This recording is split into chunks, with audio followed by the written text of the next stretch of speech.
This is Stars and Scopes with your friend Uma, updated every new and full moon with guidance based on planetary transits in the current sky and extra support from tarot.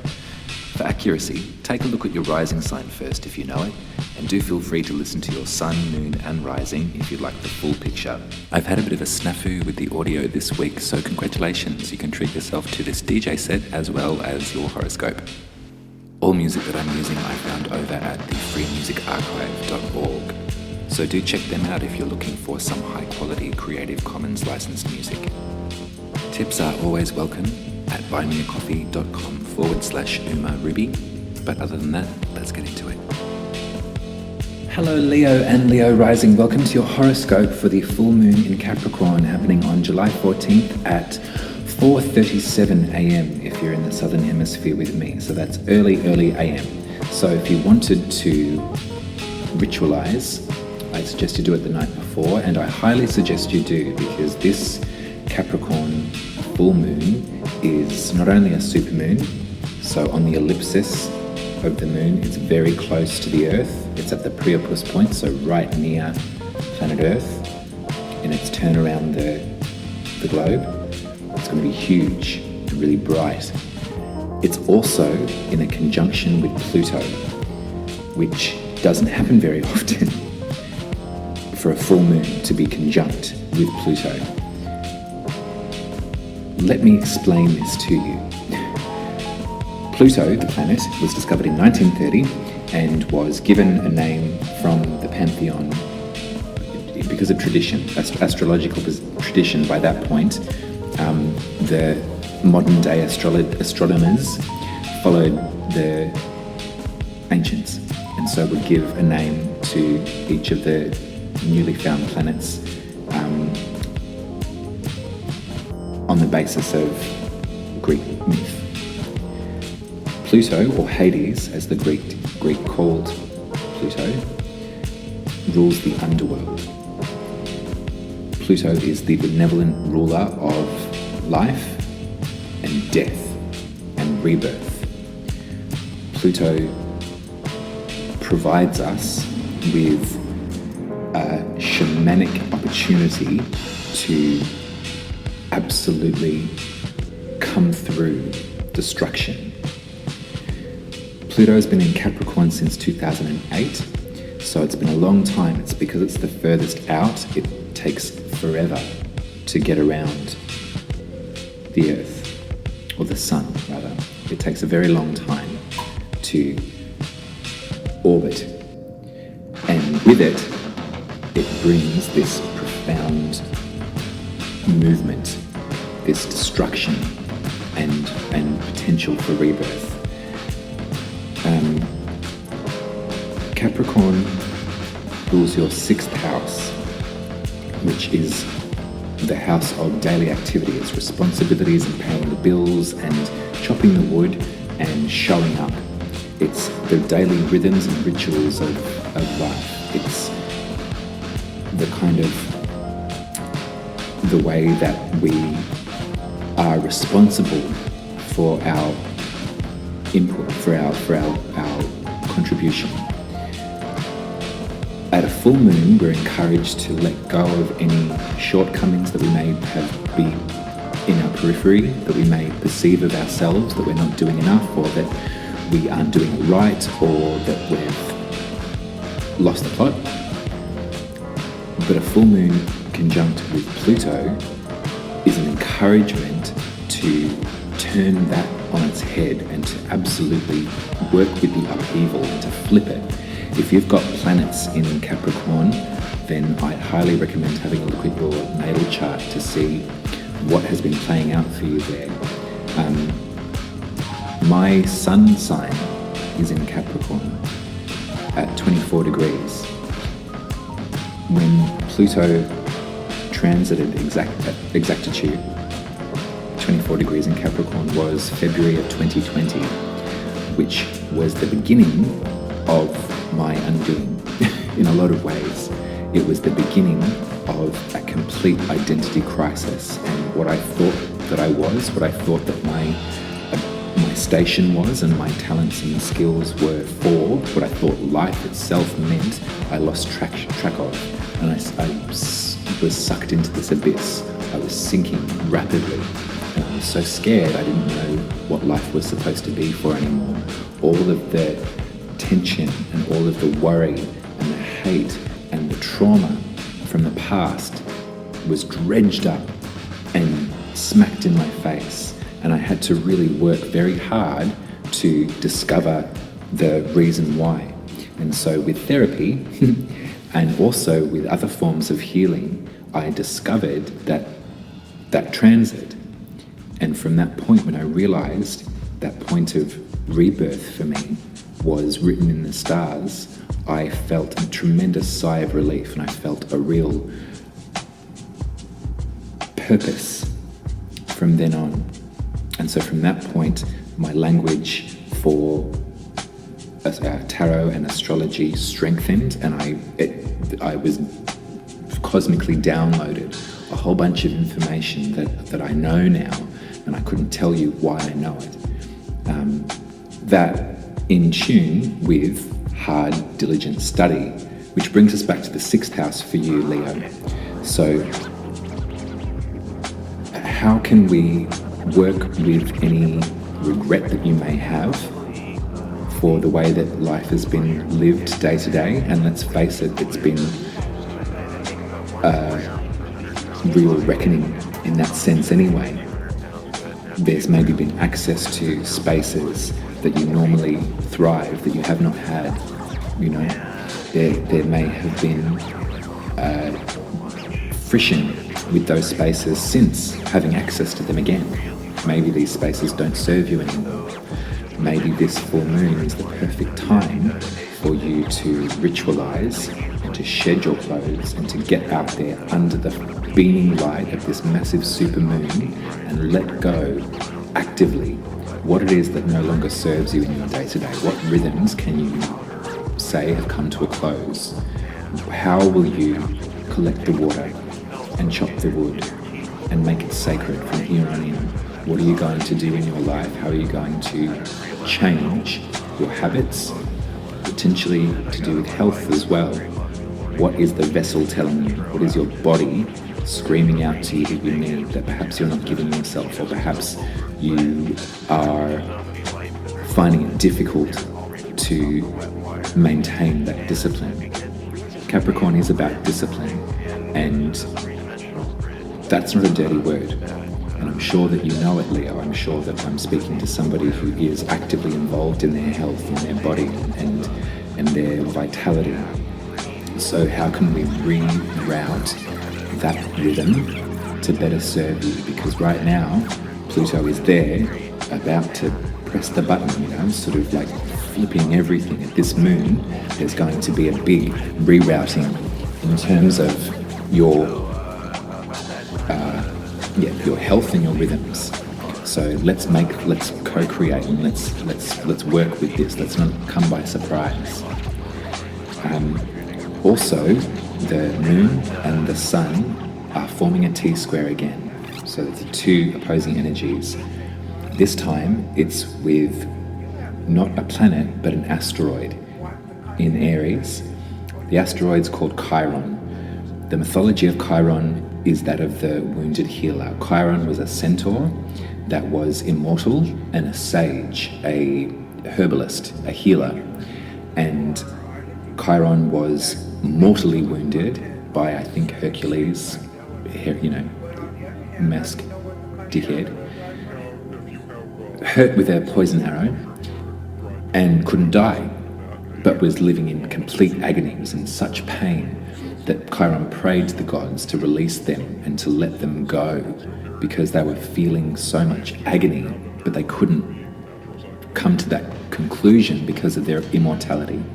And so the gods eventually acquiesced and they released Chiron of their life and they installed the constellation Sagittarius in their honor. So when you think about Sagittarius, that really is a memorial to Chiron. The sign of the centaur is in loving memory of the sage, of the one that sought knowledge and shared knowledge and worked to heal. To bring that sort of liminal mythology back into our experience astrologically, Chiron's placement represents our innermost wound. It's different for every natal chart, so your natal chart is specific.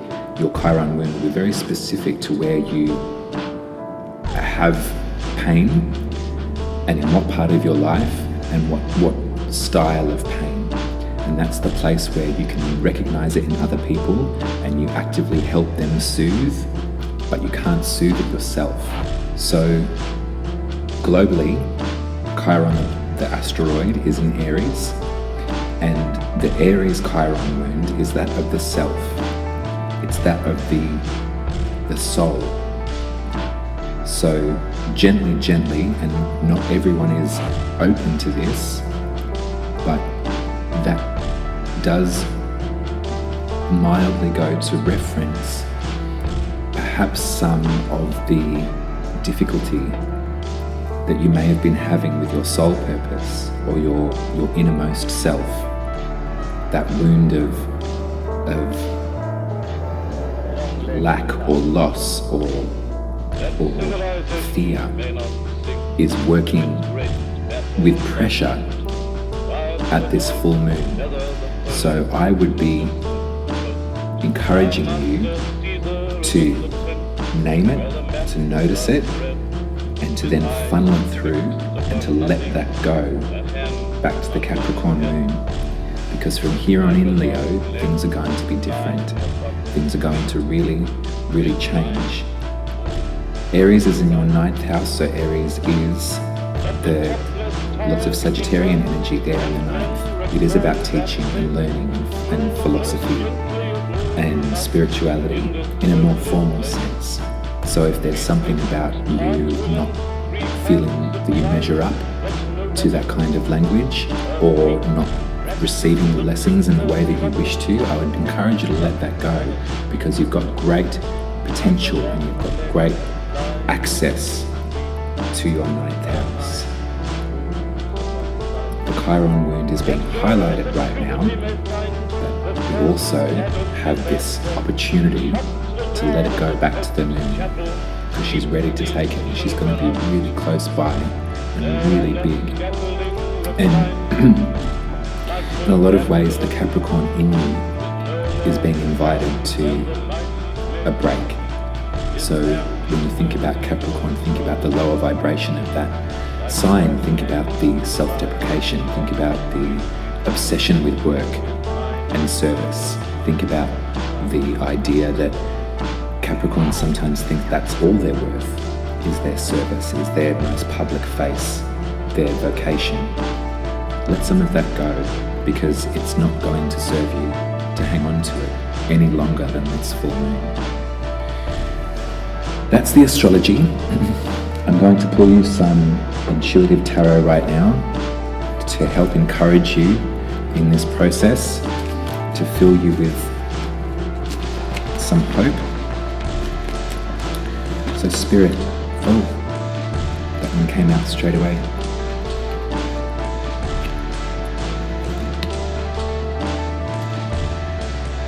The Two of Cups. Sacred Bond. Soul Contract.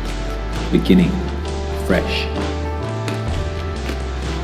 That's love in its purest essence, our first experience of love on a soul level. Six of Cups.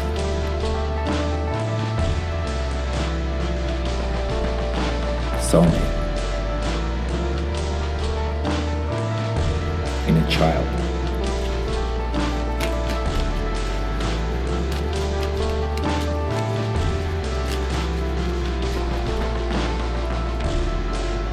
Four of Cups. This is where the sun is right now in Cancer. So this is where the most light is. This is the card of boundaries, and this is the card of not engaging, not accepting a new contract.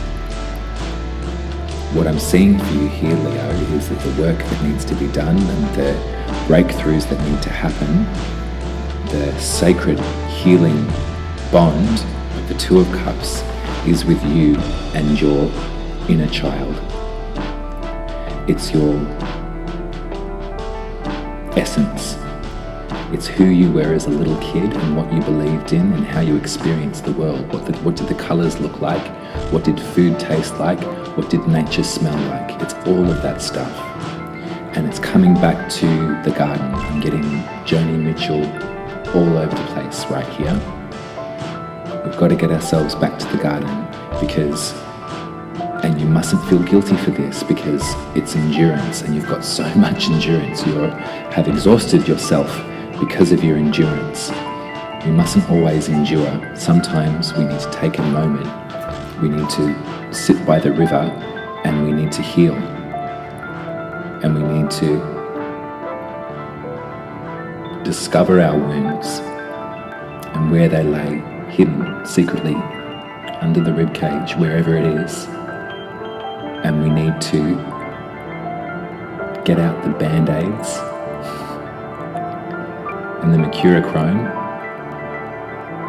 and we need to sit and rest and find the joy again.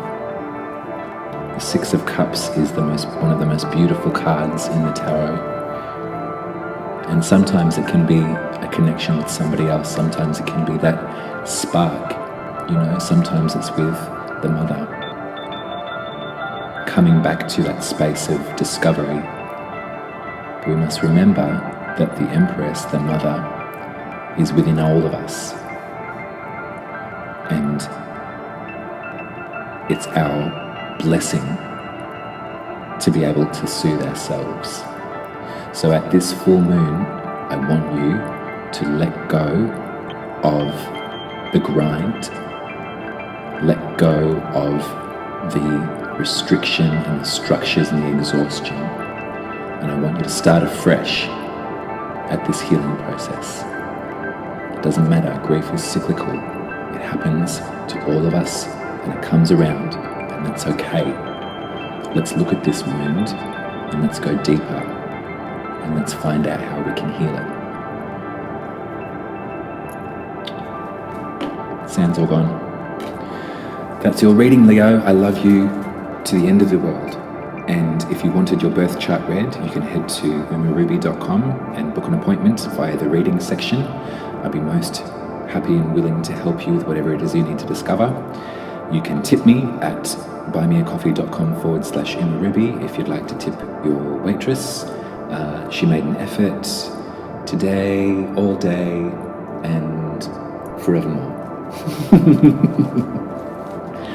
It's Rose McGowan. Jawbreaker. Okay, I love you. Full moon blessings. This is a big one for you. This is going to be sticky, and it's going to be beneficial to really go with it. Really let it out. I think if you're going to ritualize physically one full moon this year, then this is the one. Get naked, get pagan, scream, howl at the moon, you're a wolf. I'll be speaking to you in 2 weeks for the new moon in Leo, which is all about you. And from this space of release, we come back to the new moon and we set our intentions for our soul purpose. We set our intentions for where we're to journey next and what it is we're here for. So that's exciting for you, Leo. I can't wait. I'll speak to you then. I love you so much. Take care.